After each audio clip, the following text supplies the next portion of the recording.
If investing feels like this massive, confusing world full of terms nobody bothered to explain to you, index funds, ETFs, bonds, real estate, whatever a Roth IRA actually is, I get it, and honestly, that confusion is exactly why most people never start at all. Not because they don't want to invest, because the whole thing feels like it requires some kind of finance degree just to get through the front door. It doesn't. Today I want to walk through 5 specific investments every beginner should actually understand. What each one really does, who it makes sense for, and where they fit together in a real, practical plan.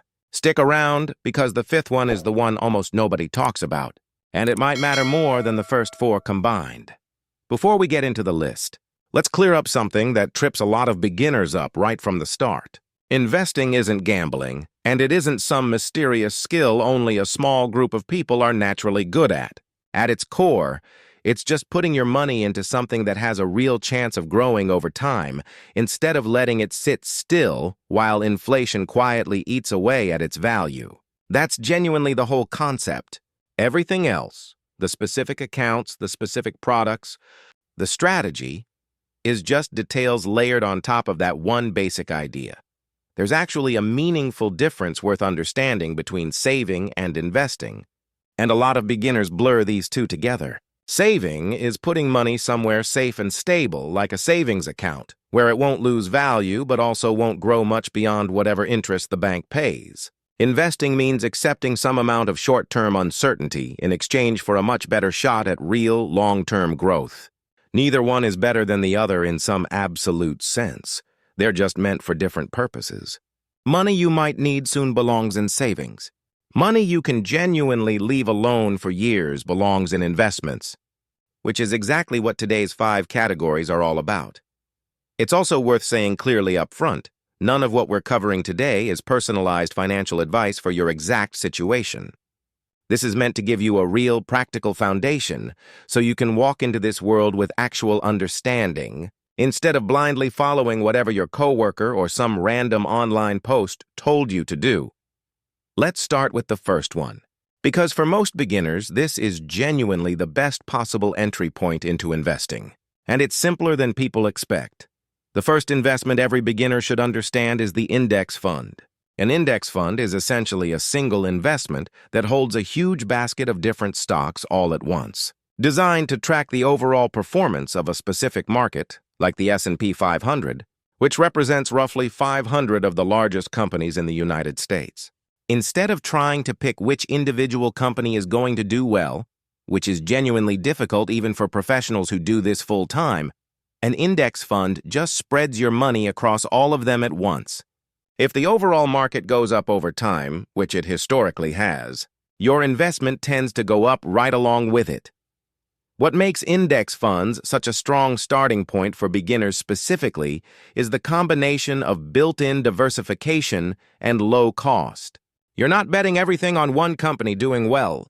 You're betting on the overall economy continuing to grow over the long run, which has been a far more reliable bet historically than trying to guess individual winners.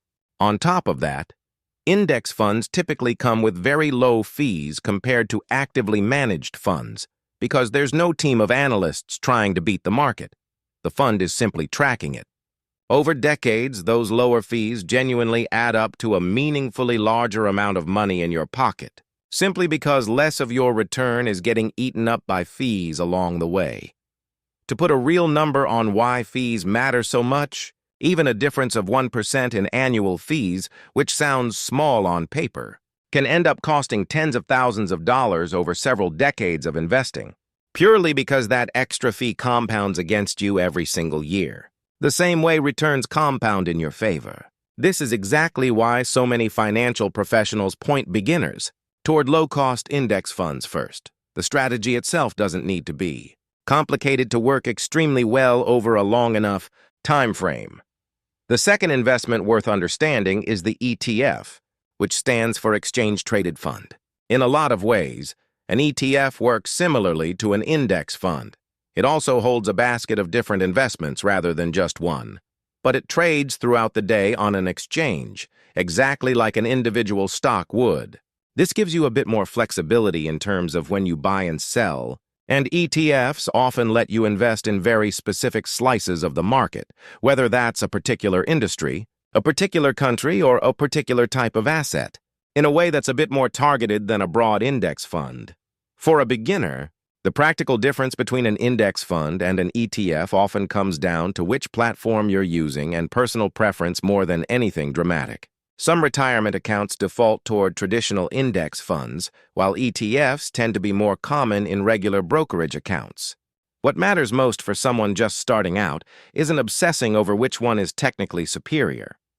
It's understanding that both give you an easy, low-cost way to own a small piece of a huge number of companies at once, rather than trying to pick individual winners yourself.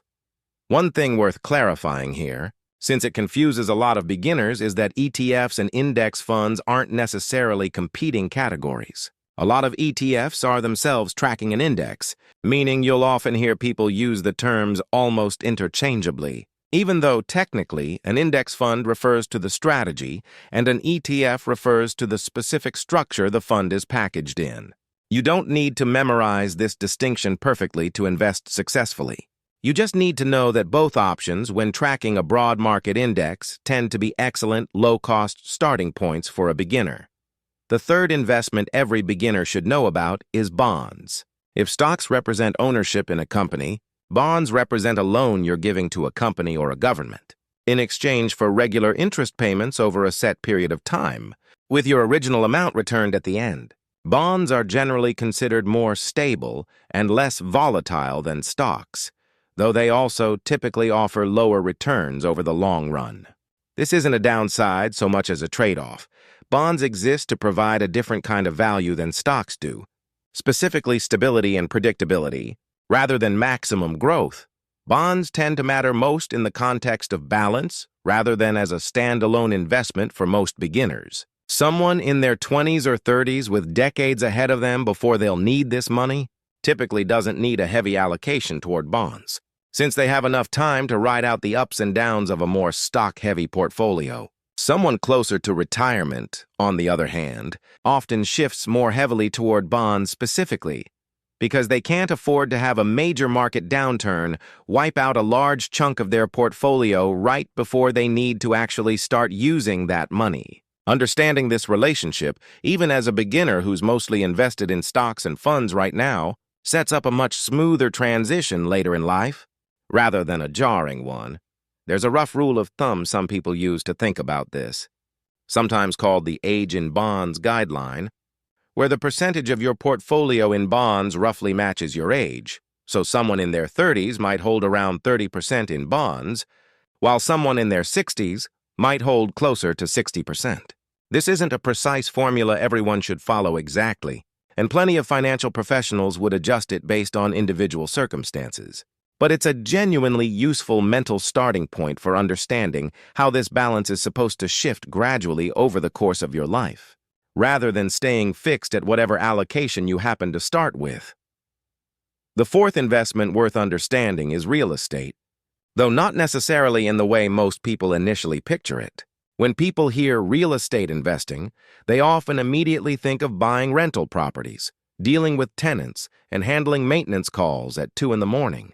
That's one version of real estate investing, and it's genuinely not the right fit for every beginner, since it requires significant capital up front and a real amount of ongoing time and effort.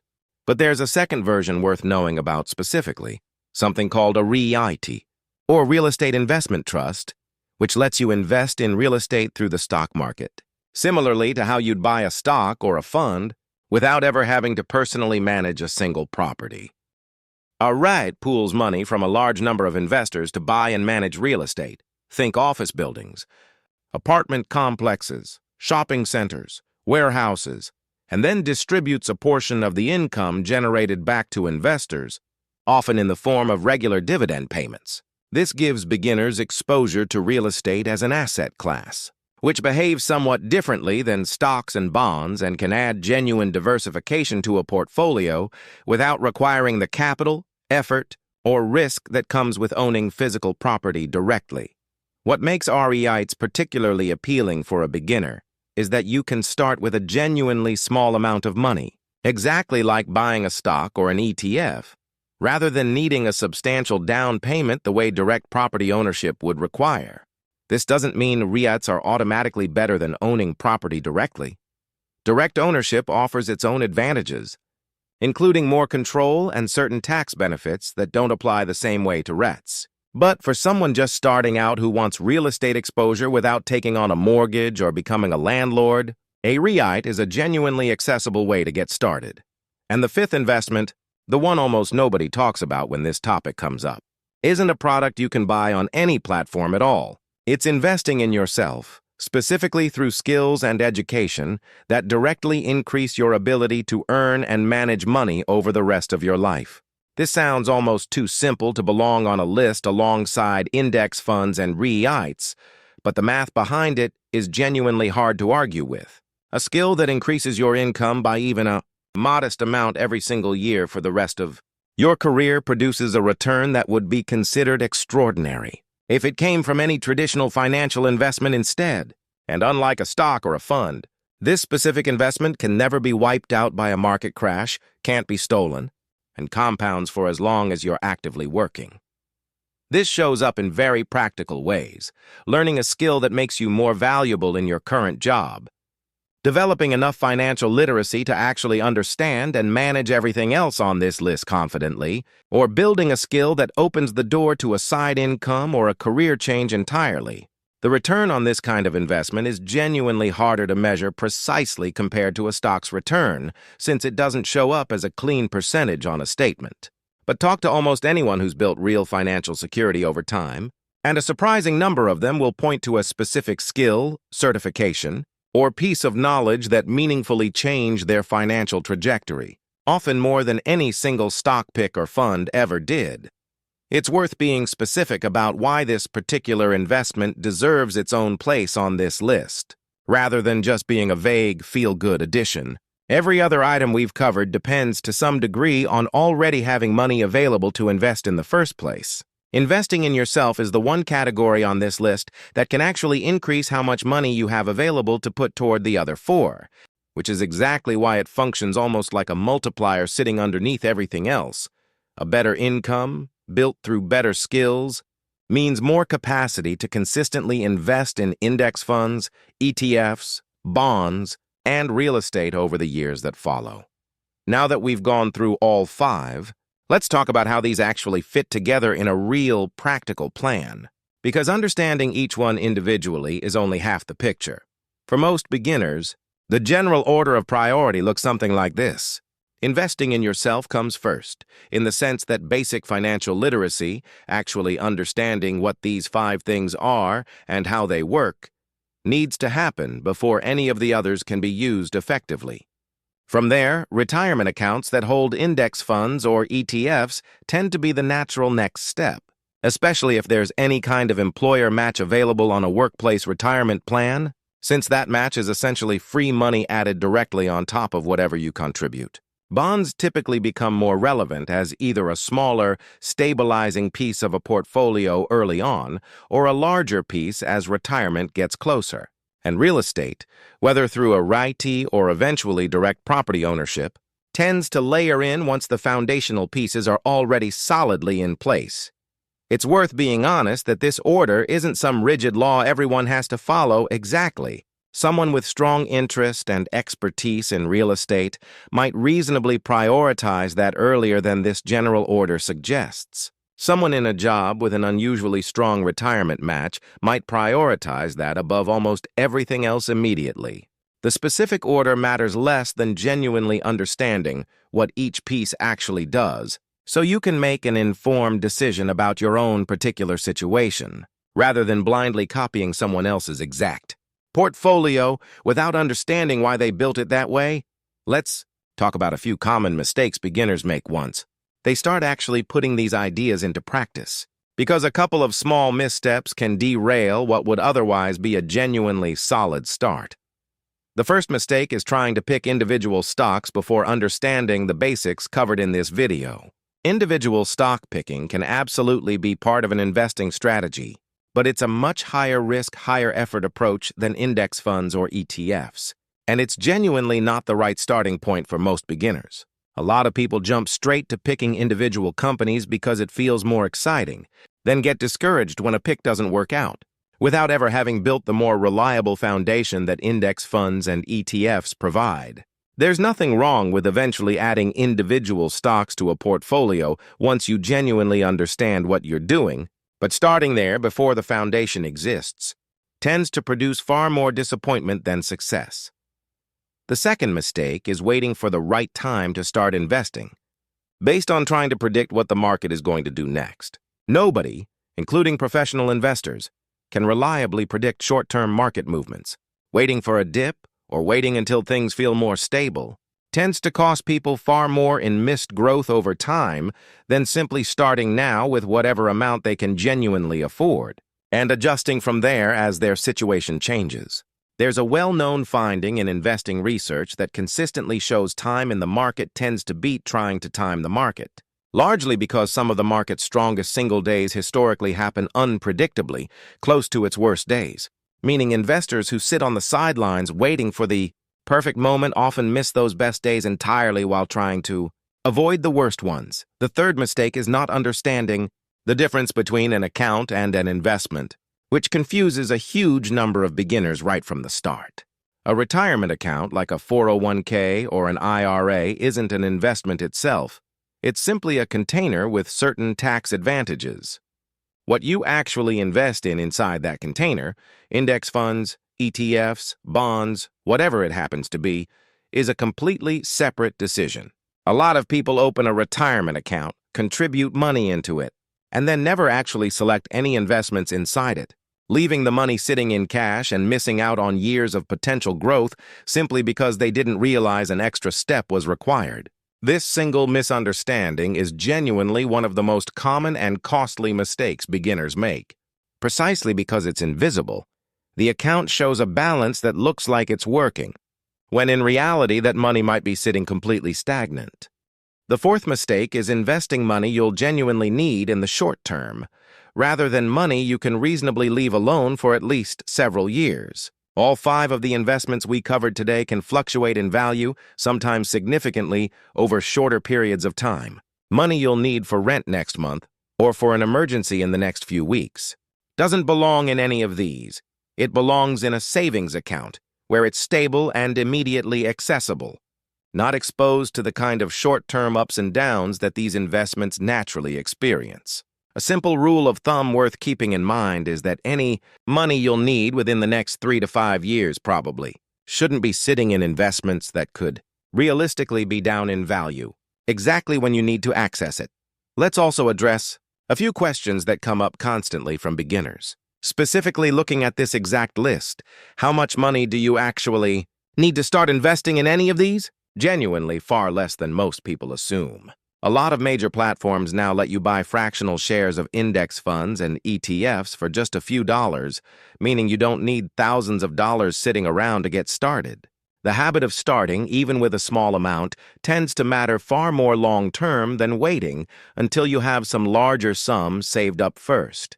Someone who starts with $20 a month at 25 years old will very often end up ahead of someone who waits until they have $1,000 ready to go at 35, purely because of how much longer that first person's money had to actually grow.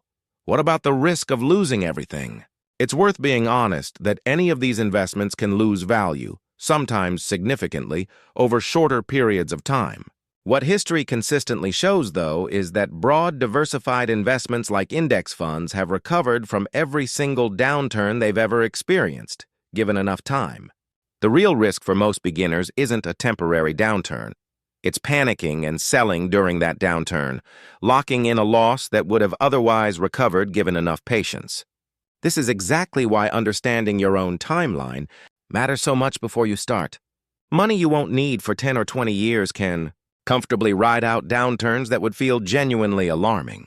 If that same money was needed within the next year or 2, should you pay off debt first or start investing first?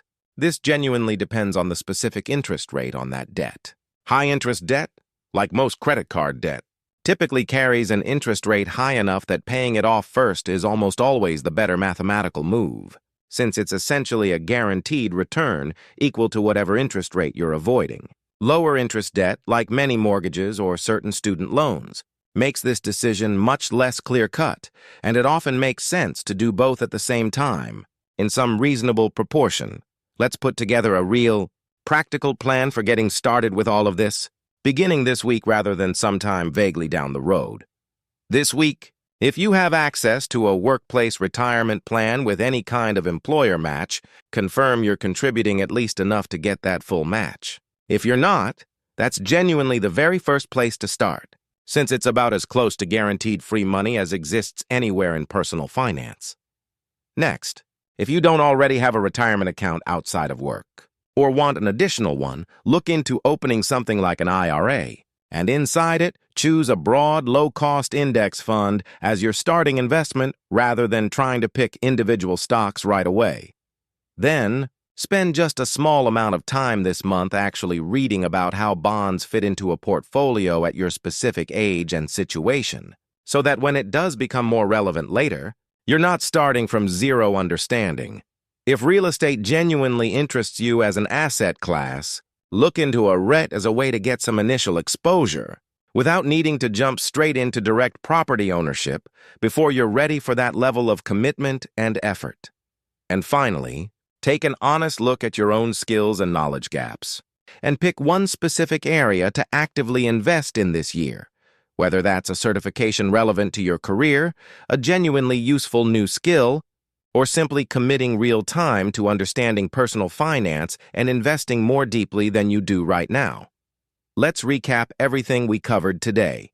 Every beginner should understand 5 specific investments: index funds, which give you broad, low-cost exposure to the overall market, ETFs, which work similarly but trade like individual stocks throughout the day, bonds, which provide stability and predictability rather than maximum growth, REITs, which offer real estate exposure without the effort of direct property ownership, and investing in yourself through skills and knowledge that compound for the rest of your working life in a way no traditional investment ever could.